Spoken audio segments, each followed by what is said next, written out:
Hello everyone, good morning.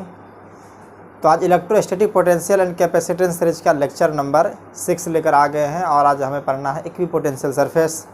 तो आइए देखते हैं क्या है इक्विपोटेंशियल सरफेस। जो लोग नए हैं उनको बता दें, मेरा नाम आफ्ताब सिद्दीकी और यह हमारा आपका प्यारा सा चैनल जुबिलेंट फिजिक्स, जिनके ज़रिए हम और आप एक दूसरे से जुड़े हैं। तो जो लोग नोट्स बनाना चाहते हैं वो साथ साथ बनाते भी चलेंगे, और जो नहीं भी बनाना चाहते हैं उनके लिए डिस्क्रिप्शन में लिंक दे दिया गया है, वहाँ से आप लोग डाउनलोड कर सकते हैं। तो देखिए इक्विपोटेंशियल सरफेस क्या है, इसको अच्छी तरह समझ लेते हैं। Equipotential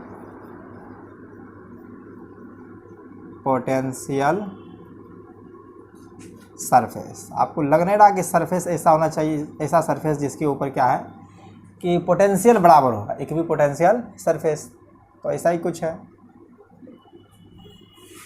surface. जैसे क्या है कि एक बोर्ड क्या है कि इसमें सरफेस है, अगर इस सरफेस पे हर जगह पॉइंट क्या है कि अगर मान लीजिए ये ए पॉइंट हो गया और ये बी पॉइंट है और ये सी पॉइंट है, तो पोटेंशियल अगर V A equal to V B equal to V C है, अगर इक्वल है तो ये बोर्ड भी क्या कहलाएगा, अपना इक्विपोटेंशियल सरफेस ही कहेगा।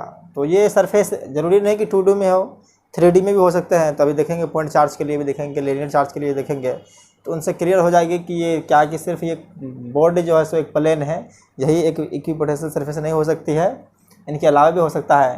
तो आइए उनको देखते हैं पहले। तो पहले डेफिनेशन लिख लेते हैं क्या है इक्विपोटेंशियल सरफेस। तो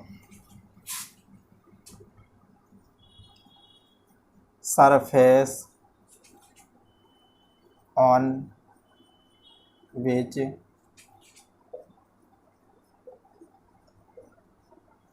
potential is same means equal everywhere। ऐसा सरफेस जिसके ऊपर क्या है कि पोटेंशियल हमेशा सेम रहना चाहिए।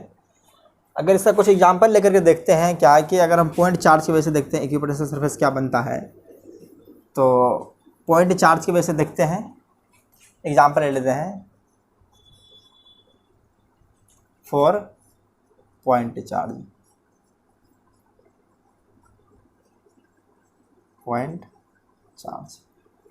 अगर कोई पॉइंट चार्ज है, मान लीजिए यहाँ पे एक पॉइंट चार्ज है, तो इनके आर डिस्टेंस पे देखा जाए, क्या है आर डिस्टेंस पे, तो आर डिस्टेंस से पोटेंशियल क्या होता है के क्यू बाय आर। फिर इस तरफ देख लेंगे आर डिस्टेंस पे, तो ये भी क्या क्यू बाय आर आ जाएगा। इस तरफ से इस तरह से देख लेंगे के क्यू बाय आर, ये भी के क्यू बाय आर। तो आपको पता होगा कि जैसे कि आप एक देखिए कि चार्ज क्यू अगर हम हाथ में रखे हुए, तो इसके चारों तरफ आर डिस्टेंस पे ये क्या है, एक स्फेयर बनने वाला है, क्योंकि पॉइंट चार्ज की वजह से इक्विपोटेंशियल सरफेस स्फेयर हो रहा है। तो आपको गॉसियन सरफेस याद होगा, गॉसियन सरफेस में कुछ ऐसा ही होता था, जहाँ पे प्रत्येक जगह पे इलेक्ट्रिक फील्ड समान होते थे। तो इलेक्ट्रिक फील्ड समान है तो यहाँ पे क्या कि पोटेंशियल समान है, तो पॉइंट चार्ज की वजह से जो है सो आ जाएगा यहाँ पे इक्विपोटेंशियल सरफेस, वो स्फेयर आ जाएगा। इसको हम ड्रॉ कर देते हैं।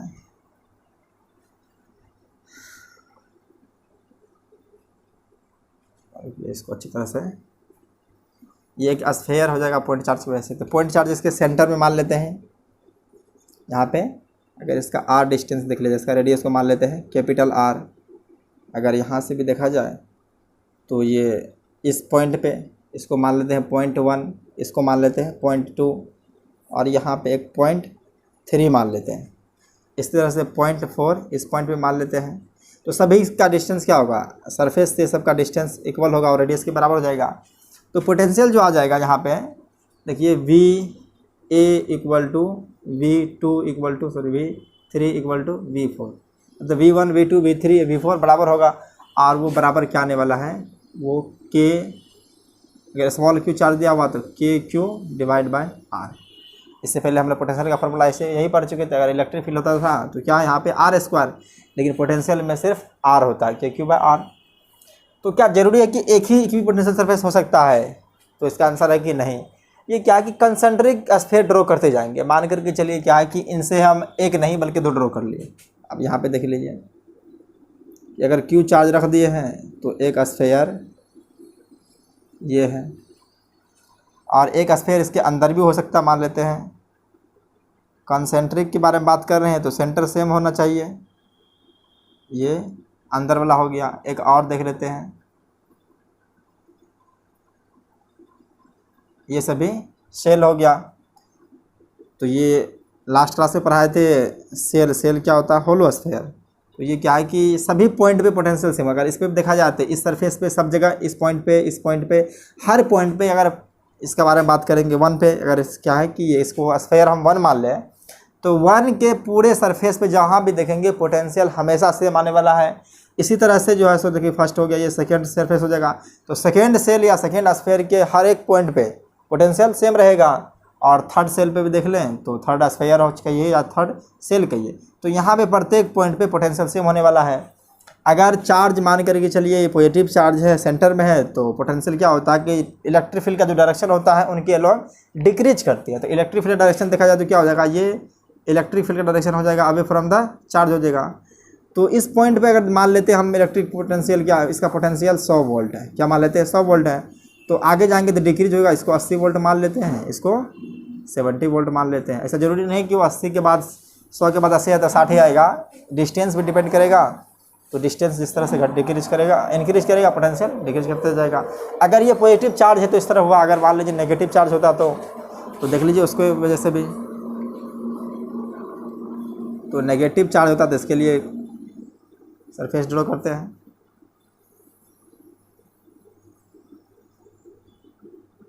और ये सारा इक्वी पोटेंशियल सरफेस ड्रॉ कर दिया है।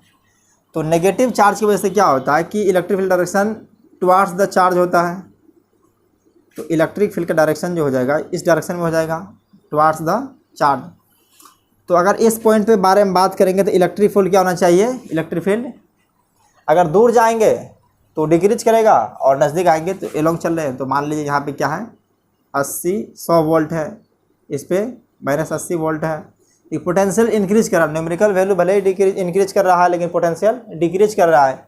और इस पॉइंट पे -70 वोल्ट लिख सकते हैं।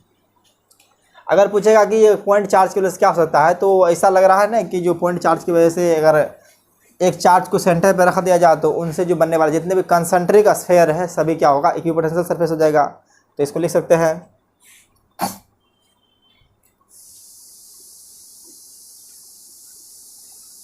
Concentric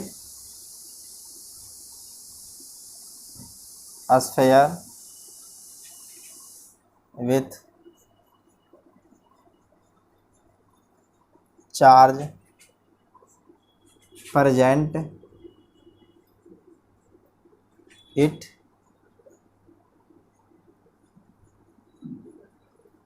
center of sphere are equipotential surface।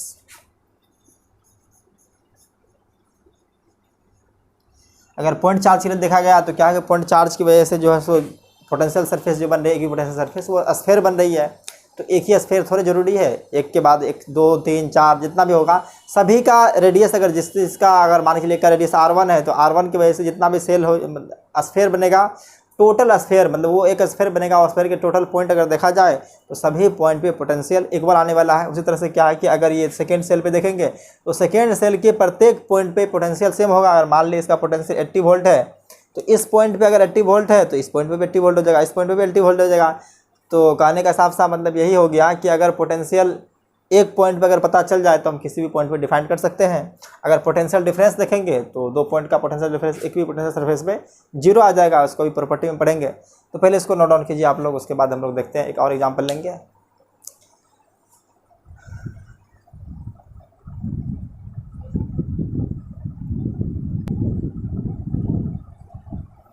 तो आइए सेकेंड एग्जाम्पल लेकर के समझते हैं। अभी 2 पॉइंट चार्ज के लिए देख रहे थे, अभी क्या है लीनियर चार्ज के लिए देखते हैं। तो सेकेंड क्या देखते हैं, लीनियर चार्ज की वजह से, लीनियर चार्ज। तो लीनियर चार्ज क्या होता है कि एक लाइन की तरह होता है। इस लाइन पे क्या है, मान लीजिए पॉजिटिव चार्ज, जनरली हम लोग पॉजिटिव चार्ज को ही दिखाते हैं, चाहे तो नेगेटिव के भी दिखा सकते हैं लेकिन सिर्फ पॉजिटिव से दिखाते हैं।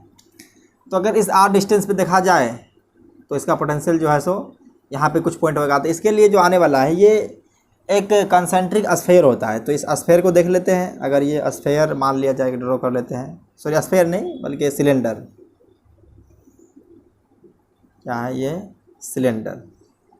तो लीनियर चार्ज के सिलेंडर नहीं ड्रॉ कर देते गॉसियन सरफेस, यहाँ पे इलेक्ट्रिक फील्ड क्या हो सकता है, बराबर। अगर इलेक्ट्रिक फील्ड बराबर है तो पोटेंशियल भी अभी बराबर ही आने वाला, क्योंकि डिस्टेंस तो सभी के लिए सेम ही है।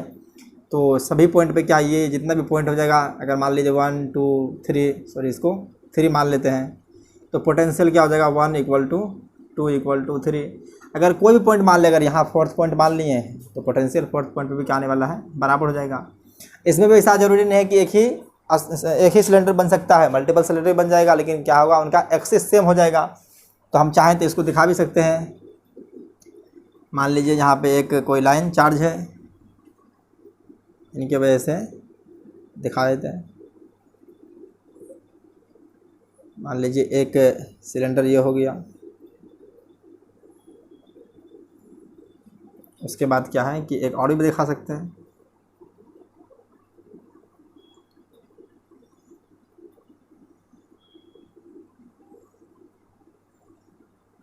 और चाहें तो आगे भी दिखा सकते हैं।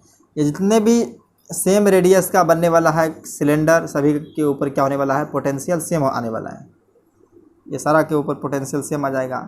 तो चाहे सरफेस 1 पे अगर मान के चलिए ये लाइन चार्ज है, तो line charge electric field direction क्या हो जाएगा, अवे फ्रॉम द चार्ज, ये इलेक्ट्रिक फील्ड डायरेक्शन हो जाएगा। तो इलेक्ट्रिक फील्ड के अलॉन्ग पोटेंशियल डिक्रीज करती है। तो इन पॉइंट पे अगर मान लेते हैं हम क्या है, 50 वोल्ट है, तो इस पर क्या मान लेंगे, 40 वोल्ट, ये वोल्ट में आता है। तो यहाँ पे मान लेते हैं 20 वोल्ट है।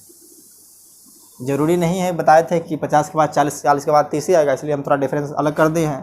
तो अगर आपको इनके लिए दिख रहा होगा, तो इसमें क्या है कि एक कंसेंट्रिक सिलेंडर बन रहा है, जिसका चार्ज क्या है, एक लीनियर चार्ज जो है सो प्रेजेंट है उसके एक्सिस पे। तो इनके लिए जो है लाइन चार्ज के लिए जो बन रहा है इक्विपोटेंशियल सरफेस, तो देख लीजिए यहाँ पे इनके लिए concentric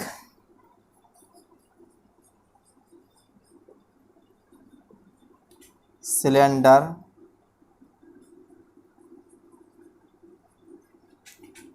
with linear charge present its axis of cylinder are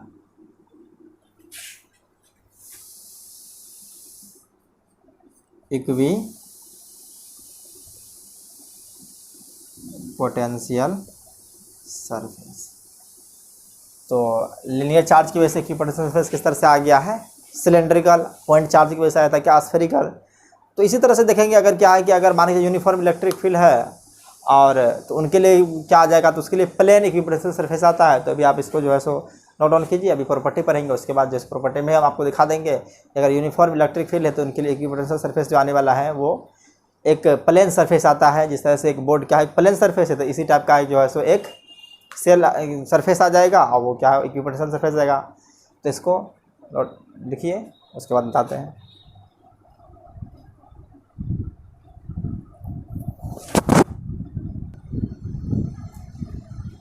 तो आइए देखते हैं प्रॉपर्टीज ऑफ इक्विपोटेंशियल सरफेस क्या है। तो प्रॉपर्टीज देख लेते हैं कि किसी चीज़ की विशेषता क्या होती है, तो वो अभी हम देखने वाले हैं। फर्स्ट देख लेते हैं नंबर 1। तो बताया था कि पोटेंशियल डिफरेंस के प्रत्येक पॉइंट पे पोटेंशियल क्या, सॉरी इक्विपोटेंशियल सरफेस के प्रत्येक पॉइंट पे पोटेंशियल क्या होती है, इक्वल होती है। तो दो पॉइंट के बीच का डिफरेंस जो आने वाला वो 0 ही आ जाएगा। तो वही पहला पॉइंट होने वाला है potential difference between any 2 point, कोई भी हो सकता है, any 2 point on equipotential surface is 0। तो अगर हम एग्जांपल से भी देखना चाहें तो देख लीजिए, यहाँ पे एक कोई प्लेन सरफेस बनाते हैं जो कैसा है, इक्विपोटेंशियल सरफेस है। तो ये मान लेते हैं इक्विपोटेंशियल सरफेस क्या है ये, इक्वी पोटेंशियल सरफेस है। इसमें 2 पॉइंट ले लेते हैं। मान लीजिए कि एक पॉइंट ले लिए ए और दूसरा पॉइंट ले लिए बी। तो पोटेंशियल डिफरेंस जो आने वाला है वो V B minus V A हमेशा 0 रहेगा। ये कब? Always.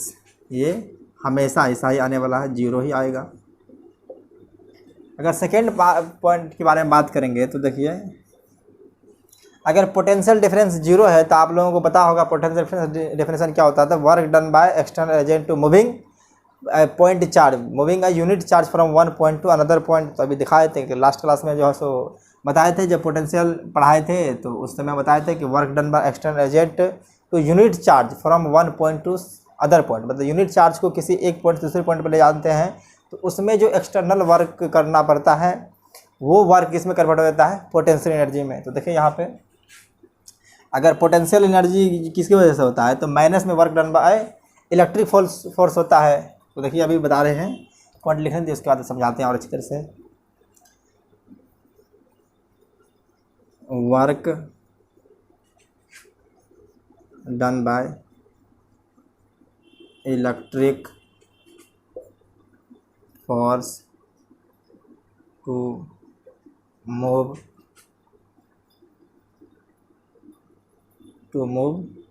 a charge from one point to another point is always 0, always 0। इस बात को थोड़ा समझिए।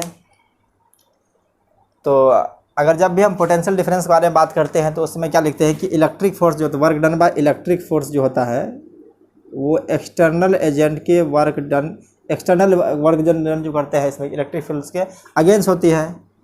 तो work done by electric force जो हो जाएगा negative of work done by external agent के बराबर होता है।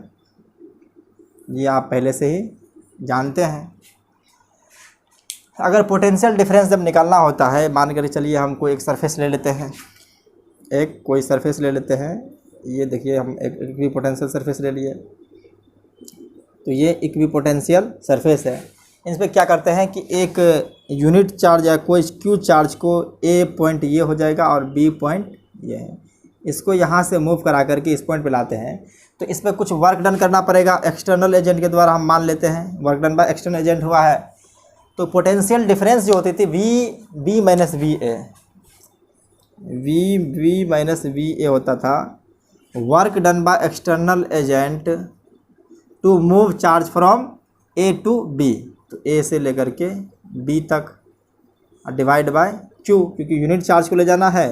तो अगर क्यू से अगर कोई चार्ज को ले गया उसे चार्ज से डिवाइड करेंगे तो क्यू हो जाएगा। तब पोटेंशियल डिफरेंस जो है सो क्या होता है? हमेशा 0 होता है। तो ये अगर 0 आ गया है तो वर्क डन बाय एक्सटर्नल, अगर क्यू को भी डिवाइड कर देंगे उस तरफ तो 0 हो जाएगा। तो work done by external agent जो आया है वो 0 है। Work done by external agent 0 है तो इसलिए क्या होगा? So work done by electric force भी 0 आ जाएगा। Electric force equal to 0। ये हमेशा होगा। क्या कब? अभी नहीं कि किसी न किसी टाइम में किसी इंस्टेंट पे जो है सो कुछ वर्क डन हो सकता है। ये हमेशा होने वाला है। अगर पोटेंशियल डिफरेंस 0 आ रहा है तो work done by external agent 0 हो जाएगा। और work done by external agent क्या होता है? Negative of work done by electric force, या work done by electric force equal to negative of work done by external agent हो जाएगा। तो दो प्रॉपर्टी पर ले। पहला प्रॉपर्टी क्या है कि पोटेंशियल डिफरेंस अगर किसी भी 2 पॉइंट का दिखाएंगे पोटेंशियल डिफरेंस पे, अगर एनी 2 पॉइंट ले लेंगे कहीं पे रेंडमली, हम एक पॉइंट ए ले लिया और दूसरा पॉइंट बी ले लिए, तो उनके बीच का पोटेंशियल डिफरेंस जो देखें V A minus B B क्या है? पोटेंशियल डिफरेंस है। अगर चाहे तो इसको हम लिख भी सकते हैं, ये पोटेंशियल डिफरेंस है। तो 2 पॉइंट का पोटेंशियल डिफरेंस एक ही पोटेंशियल सरफेस पे हमेशा 0 आ जाएगा। सेकेंड प्रॉपर्टी क्या है, work done by electric force जो होता है वो भी हमेशा जीरो आने वाला है, क्योंकि दोनों पॉइंट के बीच कोई पोटेंशियल डिफरेंस है ही नहीं, तो एक्सटर्नल एजेंट कोई वर्क करेगा नहीं। अगर एक्सटर्नल एजेंट के द्वारा कोई वर्क नहीं हुआ तो इलेक्ट्रिक फोर्स भी कोई वर्क नहीं करेगा। तो इसको लिखिए, उसके बाद थर्ड पॉइंट पे डिस्कस करते हैं हम लोग।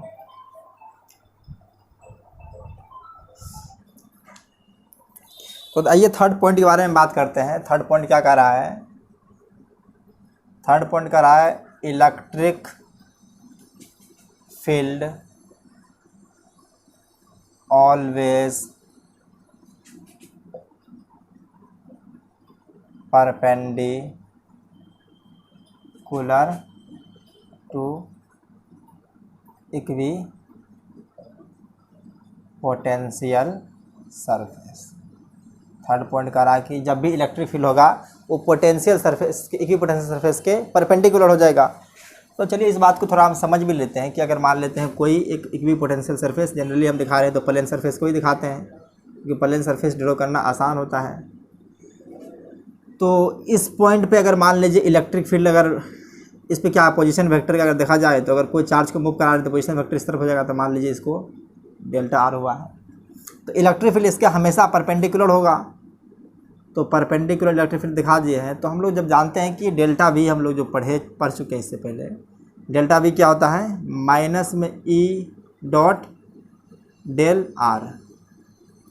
अभी फर्स्ट पॉइंट पढ़े हम लोग क्या होता है कि पोटेंशियल डिफरेंस जो होता है इक्विपोटेंशियल सरफेस में वो हमेशा जीरो आने वाला है।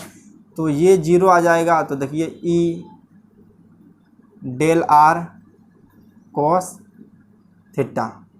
तो अब थीटा क्या होगा कि इलेक्ट्रिक फील्ड तो जीरो होने वाला है नहीं, पोटेंशियल डिस्टेंस कुछ ना कुछ होगा ही। डिस्प्लेसमेंट अगर किए है, अगर मान लीजिए अगर ये पॉइंट 1 है और ये 2 है, तो 1 और 2 के बीच का कुछ ना कुछ डिस्प्लेसमेंट होगा और इलेक्ट्रिक फील्ड भी का वैल्यू कुछ ना कुछ उस पॉइंट पर होगा।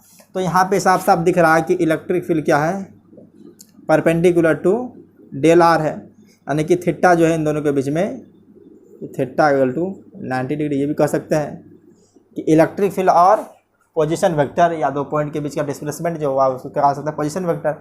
अगर ये पोजीशन या डिस्प्लेसमेंट वेक्टर का देख रहे हैं तो दोनों के बीच का एंगल क्या है, 90 डिग्री है, तभी तो क्या है, जीरो आता है पोटेंशियल डिफरेंस। इक्विपोटेंशियल सरफेस क्या होता है कि जीरो होता है। तो इलेक्ट्रिक फील्ड के बारे में पता कर लिए हैं। तो इलेक्ट्रिक फील्ड को दिखाने का एक और तरीका है इलेक्ट्रिक फील्ड लाइन्स। तो आप देखते हैं हम लोग, अगर पॉइंट चार्ज की वजह से इलेक्ट्रिक फील्ड लाइन्स अगर ड्रॉ किया जाए तो देख लीजिए कि ये अवे फ्रॉम द चार्ज हमेशा आती है। ये पॉइंट चार्ज प्लस क्यू मान लिए हैं, तो हमेशा इसकी वजह से क्या होता है, अवे फ्रॉम द चार्ज होता है। तो इक्विपोटेंशियल सरफेस इससे क्या होता है, पॉइंट चार्ज की वजह से स्फेरिकल, अभी हम बताएं आपको फर्स्ट पॉइंट पे, तो ये स्फेरिकल होने वाला है। तो अब देखा जाए तो इक्विपोटेंशियल सरफेस में जो EFLS है वो क्या है, ये इलेक्ट्रिक फील्ड लाइन्स है। ये इलेक्ट्रिक फील्ड लाइन्स है। तो ये देखिए कि 90 डिग्री है, ये भी 90 डिग्री, ये भी 90 डिग्री, सारे के सारे जो है सो 90 डिग्री हो जाएगा। अगर हम सिलेंडर के वजह से भी दिखा देते हैं तो देख लीजिए सिलेंडर की क्या लीनियर चार्ज था, लीनियर चार्ज की वजह से इक्विपोटेंशियल सरफेस क्या होता है, इसमें सिलेंड्रिकल है।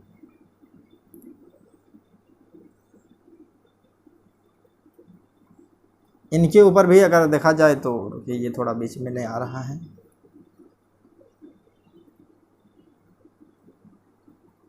ये लाइन चार्ज हुआ, लीनियर चार्ज है। तो इलेक्ट्रिक फील्ड डायरेक्शन क्या होता है, अवे फ्रॉम द चार्ज। तो इस तरफ भी दिखा देते हैं। अब हर पॉइंट पे जो है सो ये क्या हो जाएगा, 90 डिग्री 90 डिग्री 90 डिग्री, ये इलेक्ट्रिक फील्ड लाइन्स है। तो ये EFLS ड्रॉ कर दिए हैं, ये इलेक्ट्रिक फील्ड लाइन्स है। तो इक्विपोटेंशियल सरफेस पे आप देख रहे हो कि इलेक्ट्रिक फील्ड लाइन्स हमेशा परपेंडिकुलर कर सकते हैं। तो इस बात का कंक्लूजन निकाल सकते हैं। कंक्लूजन ये निकलता है, field lines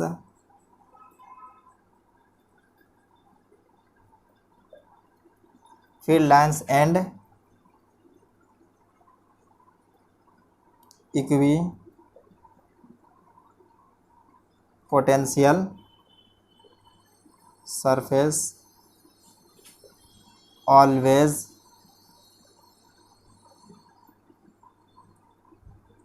perpendicular to each other. जब भी होगा तो EFLS और इलेक्ट्रिक फील्ड लाइन्स EFLS और इक्विपोटेंशियल सरफेस एक दूसरे के म्यूचुअली परपेंडिकुलर होने वाला है, क्योंकि सरफेस जो है सो इक्विपोटेंशियल सरफेस के ऊपर में इलेक्ट्रिक फील्ड लाइन परपेंडिकुलर होता है, और EFLS इलेक्ट्रिक फील्ड लाइन्स को ही EFLS चूँकि आ जाता है इलेक्ट्रिक फील्ड को ही दिखाता है। अगर इस पॉइंट पे देख लेंगे तो ये हो जाएगा। तो ये थर्ड पॉइंट है। तो इस तरह से जो है हम लोग 3 पॉइंट पढ़ चुके हैं। पहला पढ़े थे क्या कि अगर इक्विपोटेंशियल सरफेस है तो उसके प्रत्येक पॉइंट पे इलेक्ट्रिक फील्ड क्या हो जाएगा, इलेक्ट्रिक पोटेंशियल जीरो आ जाएगा, उसका डिफरेंस। अगर इलेक्ट्रिक पोटेंशियल प्रत्येक पॉइंट पे सेम होगा तो डिफरेंस जीरो आ जाएगा। सेकंड पॉइंट की work done by electric field, जो इलेक्ट्रिक फोर्स जो आने वाला है वो जीरो हो जाएगा। तो work done by electric force zero हुआ तो एक्सटर्नल एजेंट के द्वारा भी जीरो हो जाएगा। और थर्ड पॉइंट पर है कि इलेक्ट्रिक फील्ड जब भी प्रेजेंट होगा तो इक्विपोटेंशियल सरफेस के ऊपर परपेंडिकुलर होगा हमेशा। तो अब उसके बाद हम इक्विपोटेंशियल सरफेस पे EFLS भी ड्रॉ करके देखें तो दोनों क्या है, एक दूसरे के म्यूचुअली परपेंडिकुलर ही आता है। तो ये थर्ड पॉइंट हो गया है, इसको लिखिए। उसके बाद जो है सो आगे हम बताते हैं। लिख लीजिए आप लोग, पॉज करके लिख लीजिए। तो देखिए नेक्स्ट जो है सो हम लोग देख लेते हैं कि यूनिफॉर्म इलेक्ट्रिक फील्ड की वजह से इक्विपोटेंशियल सरफेस किस तरह का आने वाला है। तो पहले लिख ही देते हैं क्या है कि अगर पूछ दे कि draw equipotential surface for uniform electric field. तो यूनिफॉर्म इलेक्ट्रिक फील्ड को दिखाने के लिए हम लोग क्या करते हैं कि EFLS ड्रॉ करते हैं, वो पैरेलल, स्ट्रेट और इक्वी डिस्टेंस है। तो देख लीजिए हम यहाँ पे ड्रॉ करने वाले हैं, ये EFLS ड्रॉ कर रहे हैं। तो EFLS क्या है कि ये इलेक्ट्रिक फील्ड को रिप्रेजेंट करता है। ये क्या है कि इलेक्ट्रिक फील्ड, और किस तरह का है, ये यूनिफॉर्म है, यूनिफॉर्म है। तो इनके ऊपर जो है सो इक्विपोटेंशियल सरफेस हम लोग को ड्रॉ करना है। तो अगर ये इक्वल पॉइंट है तो देखिए इस पॉइंट पे अगर मान लिया जाए तो इस पॉइंट पे अगर सेम डिस्टेंस है तो ये इस तरह से ये क्या कि सभी पॉइंट पे सेम आने वाला है। तो यहाँ पे एक क्या है कि बताए थे कि यहाँ पे एक प्लेन क्या करने वाले हैं, सॉरी प्लेन सरफेस आने वाला है। तो अगर देख लीजिए इसको दिखा दिए तो अब इनको थोड़ा अंदर वाले लाइन को जो है सो डॉट लाइन से दिखा देते हैं। ये बाहर वाला लाइन है। तो अगर देखिए ये क्या है कि इक्विपोटेंशियल सरफेस क्या आ गया है, ये प्लेन सरफेस आ गया। इसी तरह से अगर इस पॉइंट पे दिखाना है तो इस पॉइंट पे इस तरह से आ जाएगा। ये डॉट लाइन से दिखा रहे हैं क्या, ये पीछे वाला लाइन है, ये आगे वाला लाइन है। तो हम इसको डॉट लाइन से दिखा दे रहे हैं। तो अगर इस पॉइंट पे दिखाया जाए तो यहाँ देख लीजिए किसी भी पॉइंट पे दिखा रहे हैं दोनों जगह पे, तो ये प्लेन शीट ही आने वाला है। तो देख लीजिए ये प्लेन शीट, ये प्लेन शीट है। इक्विपोटेंशियल सरफेस किस तरह से आ गया है,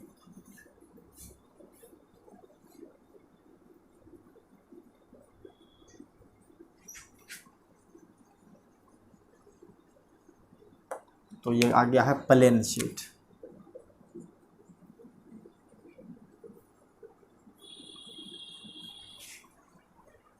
तो इनको देख लिए। उसके बाद जो है सो नेक्स्ट पॉइंट नंबर 4 हो जाता है। इसमें क्या करा कि दो EFLS मतलब दो इक्विपोटेंशियल, जिस तरह से दो इलेक्ट्रिक फील्ड लाइन्स एक दूसरे को इंटरसेक्ट नहीं करते थे, उसी तरह से क्या है कि यहाँ पे दो इक्विपोटेंशियल सरफेस एक दूसरे को इंटरसेक्ट नहीं करेंगे। तो नेक्स्ट पॉइंट आ जाएगा two equipotential surface can not intersect each other। ये एक दूसरे को इंटरसेक्ट नहीं करेंगे। अगर मान के चलिए कर ही लेगा तो क्या प्रॉब्लम आने वाला, तो देख लीजिए उसको भी। तो अगर मान के चलिए कि एक इक्विपोटेंशियल सरफेस हम इस तरह से ड्रॉ कर दिए हैं, ये क्या है, एक इस तरह से ड्रॉ कर दिए हैं। एक सरफेस क्या करते हैं, इसके परपेंडिकुलर, इसके परपेंडिकुलर कर देते हैं ताकि एक दूसरे को मान लिए इंटरसेक्ट कर दिया है। तो ये इंटरसेक्ट कर दिया है, तो इनको मान लेते हैं वन सरफेस, इसको सेकंड सरफेस मान लेते हैं। तो इसके फर्स्ट पॉइंट पे इलेक्ट्रिक फील्ड जो आने वाला है परपेंडिकुलर टू द सरफेस आ जाएगा, ये परपेंडिकुलर हो जाएगा। तो ये सरफेस के परपेंडिकुलर मान लीजिए इलेक्ट्रिक फील्ड जो है सो ये E1 है इस तरफ से। अगर हम इसी पॉइंट पे देखेंगे सेकेंड इक्विपोटेंशियल सरफेस की वजह से, तो इलेक्ट्रिक फील्ड डायरेक्शन इस तरह से आ जाएगा, ये E2 हो जाएगा। तो आप देख लीजिए कि E1 क्या आ गया है, परपेंडिकुलर टू E2 आ गया है। तो एक पॉइंट पे दो इलेक्ट्रिक फील्ड का डायरेक्शन पॉसिबल है? ऐसा नहीं हो सकता, क्योंकि एक ही पॉइंट पे दो इलेक्ट्रिक फील्ड डायरेक्शन कभी ऐसा पॉसिबल नहीं है। तो यहाँ पे लिख सकते हैं कि if they do show then at the point of intersection will be two direction of electric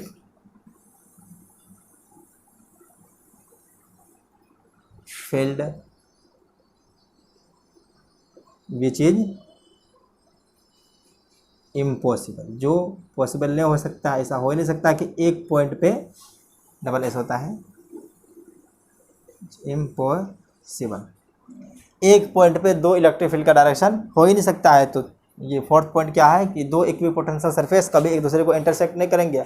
अगर ऐसा क्या, तो क्या रिजल्ट आ गया है कि एक ही पॉइंट पे अगर देखा जाए, ये एक पॉइंट पे अगर सेकंड की वजह से देखा जाए तो ये क्या है कि इस तरफ आ गया है फर्स्ट के ऊपर, और फर्स्ट की वजह से देखा जाए तो सेकंड के ऊपर चले आया है। तो ये एक दूसरे के 90 डिग्री पे आ रहा है, क्या कि 90 डिग्री का। अगर किसी भी एंगल पे आया था तब भी ये पॉसिबल नहीं था। तो आप पता चलेगा कि इक्विपोटेंशियल सरफेस क्यों नहीं एक दूसरे को इंटरसेक्ट करती है। अगर इंटरसेक्ट करेगी तो इलेक्ट्रिक फील्ड का दो डायरेक्शन एक ही पॉइंट पे हो जाएगा, जो पॉसिबल नहीं है। तो इसको लिखिए आप लोग।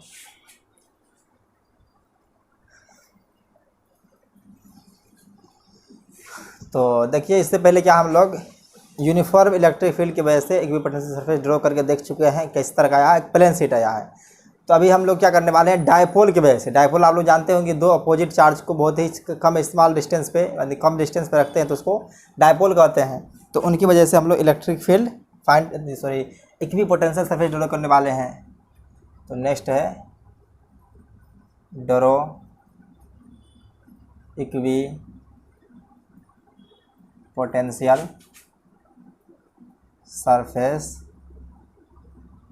For electric dipole. तो देखिए इस किस तरह से आने वाला है।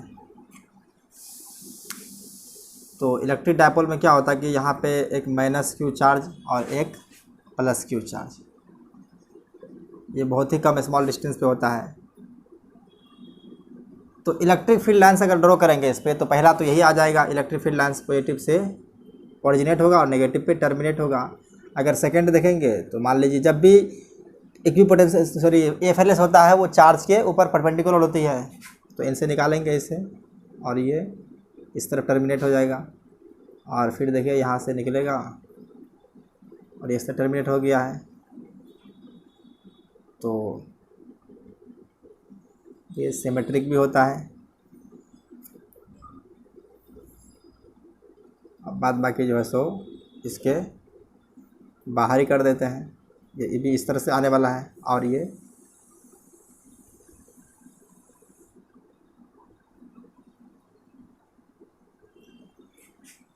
इलेक्ट्रिक फील्ड लाइन्स ड्रॉ कर दिया है। तो आप सरफेस ड्रॉ ऐसा करना है जिसके ऊपर क्या है, परपेंडिकुलर हमेशा। अगर इसके बिल्कुल मिडल में देखा जाए तो प्लेन शीट आने वाला है। देखिए इसके ऊपर एक मिडिल में सरफेस ड्रॉ किया जाए तो एक प्लेन शीट आ जाएगा, ये इक्विपोटेंशियल सरफेस आएगा। इसके प्रत्येक पॉइंट पर आप देखिए कि ये क्या है कि सभी FLS के ऊपर परपेंडिकुलर है। हम लोग जानते हैं कि इक्विपोटेंशियल सरफेस क्या होते हैं, FLS के ऊपर परपेंडिकुलर होते हैं, एक दूसरे के बीच 90 डिग्री एंगल होता है। तो अगर इसके बाद अगर ड्रॉ करना है तो सबको वजह से क्या 90 डिग्री पे क्रॉस करते जाएंगे। देखिए ये 90 डिग्री, ये 90 डिग्री, इस तरह से हो जाएगा।